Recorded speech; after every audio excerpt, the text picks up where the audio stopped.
Hey everyone, welcome to Daily Revelations. So, call to heartache and pain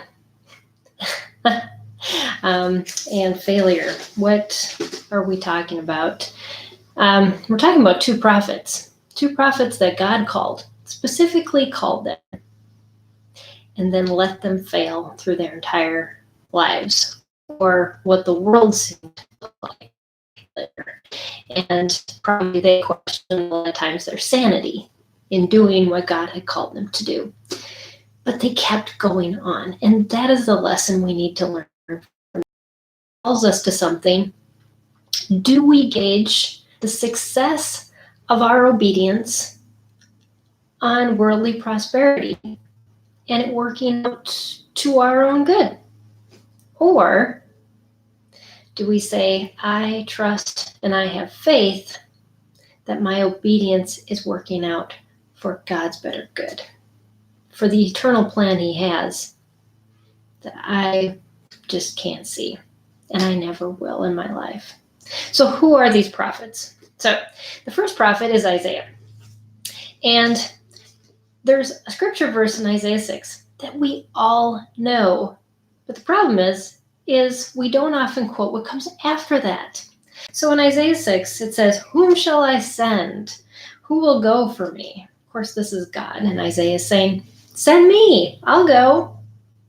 Right? We know this one, don't we?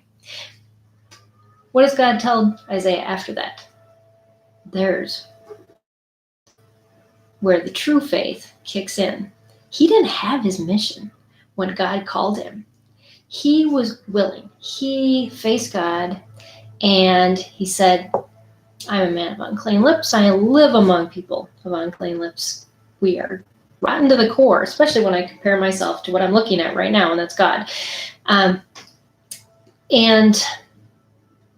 then God says, I'm going to have you speak for me. I'm going to have you tell these people what I'm going to do, and they will not listen. They will not listen to the point that when you keep speaking and you keep telling them to turn around and come back to me and all the things that are going to happen to them, they will go off into exile. And where you're standing will be a desolate land. There'll be nothing left. Well, that's encouraging, isn't it? And Isaiah lived quite a while and gave a lot of sermons.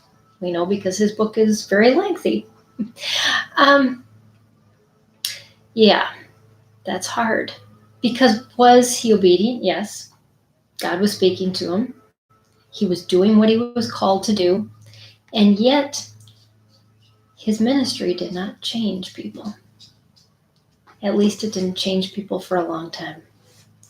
We quote Isaiah all the time. We are encouraged by Isaiah. The people during Jesus' time were sort of encouraged. They should have seen Jesus because he prophesied of his coming. Isaiah had an effective ministry. It just wasn't effective to the people he was preaching to. It was to come. It was further down in God's plan. So who's this other prophet I'm talking about? Well, his name is Hosea. Hosea had a very unique calling. You see, from God's reference point, he is the bridegroom.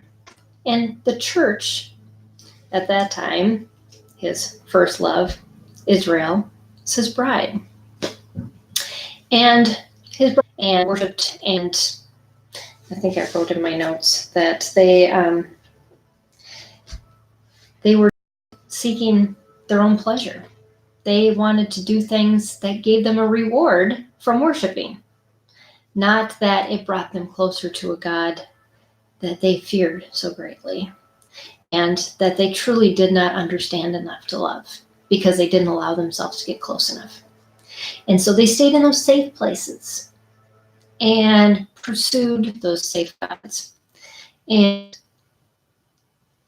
in the same way that a woman married to a man would leave her loving husband who was so kind and so loving, but maybe she just didn't understand him and left him for other men.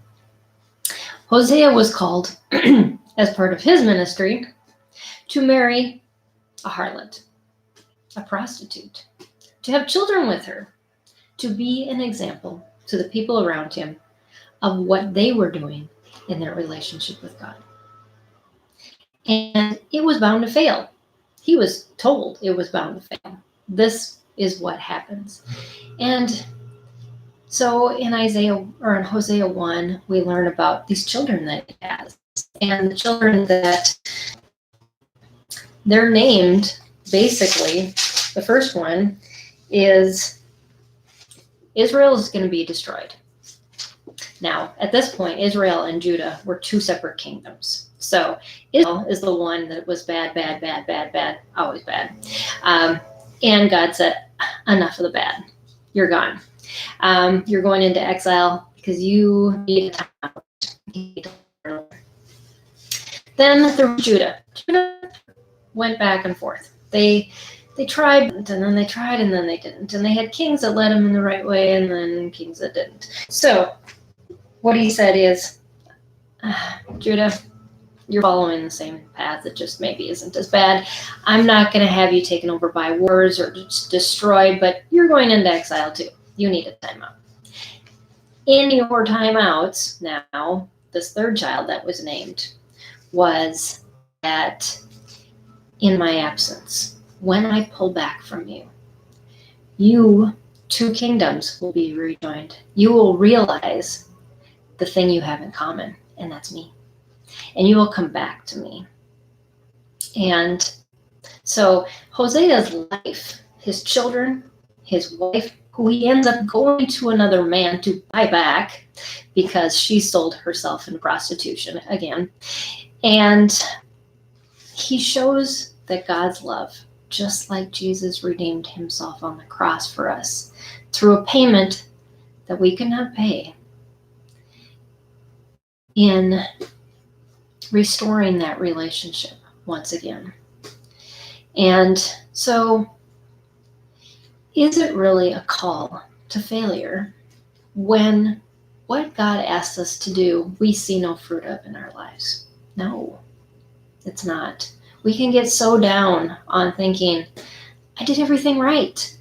I had this discussion with a friend yesterday, and we talk about, our kids and about speaking at conferences and telling people that even if you do this, and this, it doesn't mean that your children are going to pursue God. It does not mean that your life will be rosy and wonderful.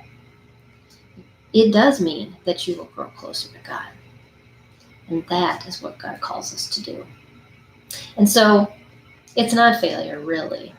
And it's not true heartache. It's heartache in this world, yes. When we see people sinning and doing things, when we've been called in obedience to do what we're doing, and they don't pay attention.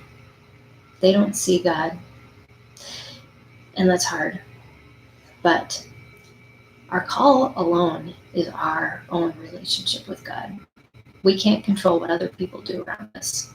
And we do not know the effect of our own relationship with God on those around us and on future generations to come. We just are obedient because we are part of the plan. A plan so big that we just can't see. So keep going. If you're in a place where you're just highly frustrated and saying, but God called me to this, but I see nothing. Yeah, I've been there for a couple of years. Calling me to a ministry that sometimes people just leave you. They just pursue other things. They don't catch the vision that you have. But God is faithful. And what he calls you to, whatever he calls you to, whether nobody sees it at all, or you are on a stage of many and you feel like you flub up really bad and say things and then nothing happens. That's what it's all about. Was I obedient? At the end of the day, I have to come back to that. And just like these prophets, I can get really discouraged if I focus on what's not happening around me. but I can be highly encouraged if I focus on the God who is making things happen. And I trust in him and have faith in him that it will all work out in the end. So be encouraged. Thanks for joining me today on Daily Revelations, and I will see you again tomorrow. Bye, everyone.